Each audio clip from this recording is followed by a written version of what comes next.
Welcome to Mount Hagimitan World Heritage Park.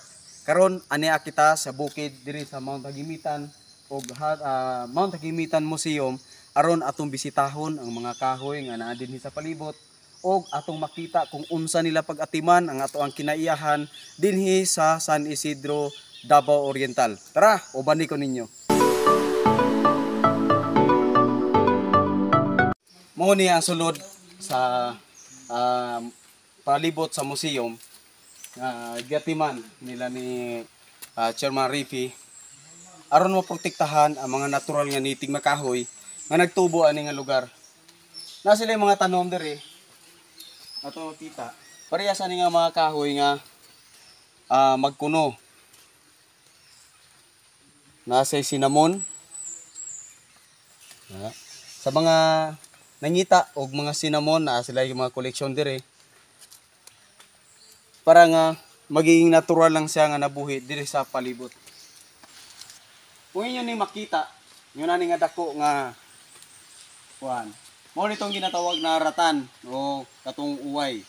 Nga ginaingon ako sa una natong video nganong kinahanglan nato nga protektahan. Rason nganong kinahanglan nato protektahan ay yun ani nga mga uway. Tungod sa walay undang nga pagpamutol sa atong mga kaigsuunan nga nasa bukid ug sa kakulangan nato sa pagpasabot nganong unsay ikadaot sa atong kinaiyahan kung padayon nato pagkaputulon ang mga uway nga naa natural nagtubo lang sa atoang mga kabukiran. Pag maawat ang panahon nga wala nay ratan ang atong mga kalasangan, mahimo na siyang huyang o di mahimo na siyang bahaunon o dali na lang malandslide ang ato ang mga kayutaan nga nasa bukid ug ang mga tawo nga namuyo anha sa mga kapatagan mao'y number 1 nga maapektuhan.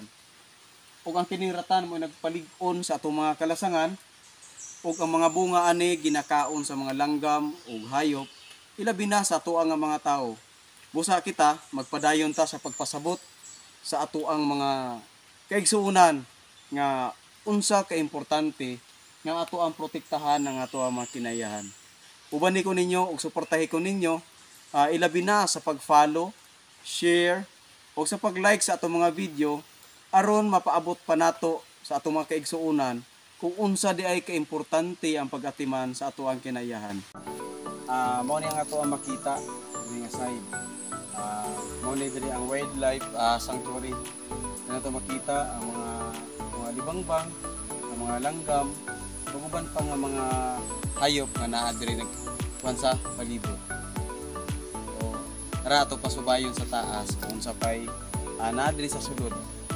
So, mao ni nga mga lugar nga ginabuhatan to example na padayon ta sa pagpananom. Aron nga mabutang panahon na ma-develop nato ang atong mga ipangtanuman og kahoy para mapakita nato sa uban ang kanindot o kaabunda sa kinaiyahan.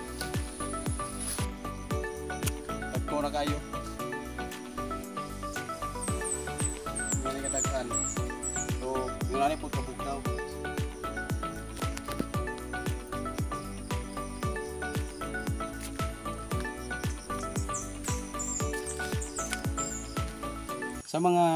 Sa mga kuan pa, himsog pa nga mga kalasangan. So napatay makita nga ingon ani. Napay mas dagko ani kung maadto pa gyud ta sa mga bukid na kayo. So diri sa research center nila napatay makita nga yun ani ang picture plan sa kanindot.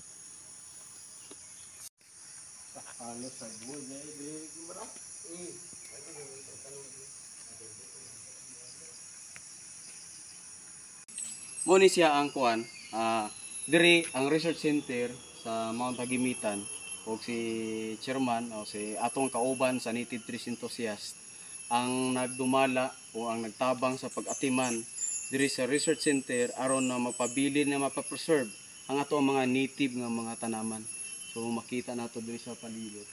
Daghan na kayo ito. Ikaw ra nagtanaman ni chairman. Itong sa pambing. Nagsuon sa usawa kay dili mo trabaho yun.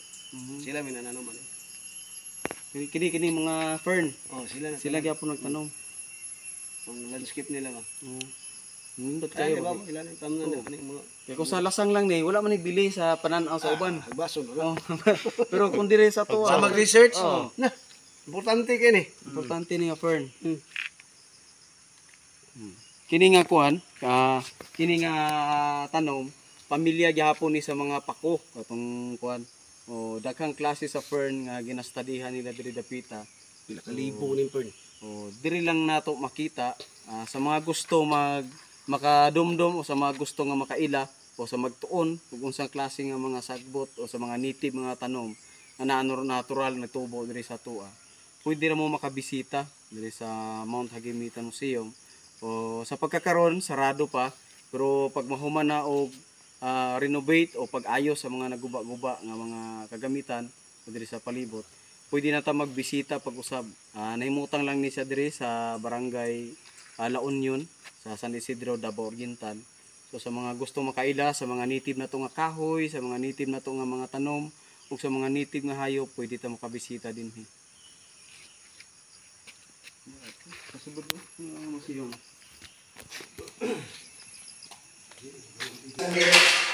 Muni ang sulod sa research center. So atong tan-awon ang sulod.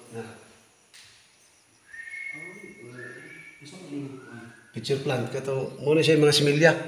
Ano yung mga liso? Na yung mga liso na pino kay. So kaning Diri, muni ang ilahang research center. Muni ang laboratory sa picture plant.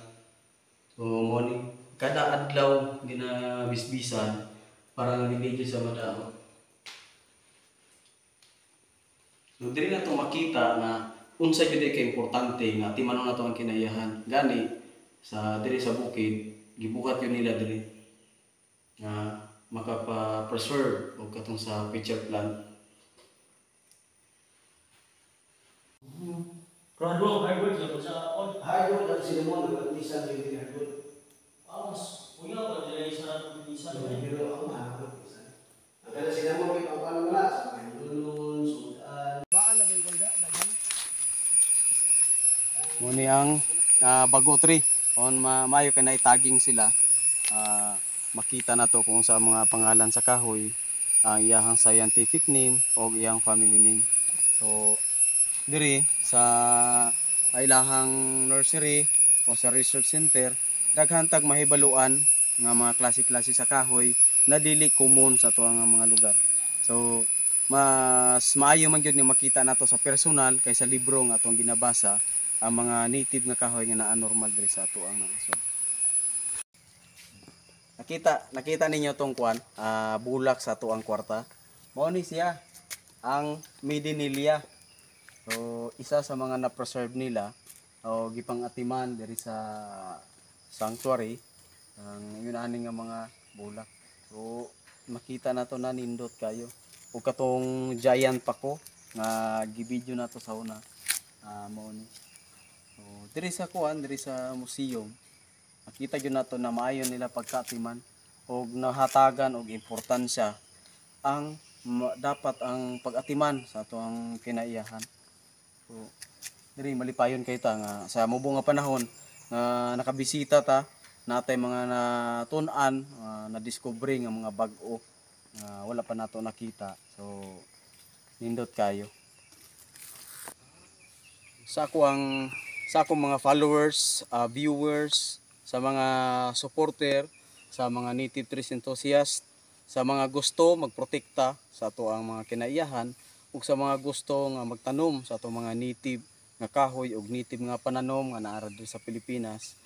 Please suportahi ko ninyo, paki-follow, like and share sa ato mga video aron atong mapadayon ang ato ang advocacy nga protektahan ug magkolekta sa mga pananom o padayon nato nga protektahan ang ato ang mga kinaiyahan.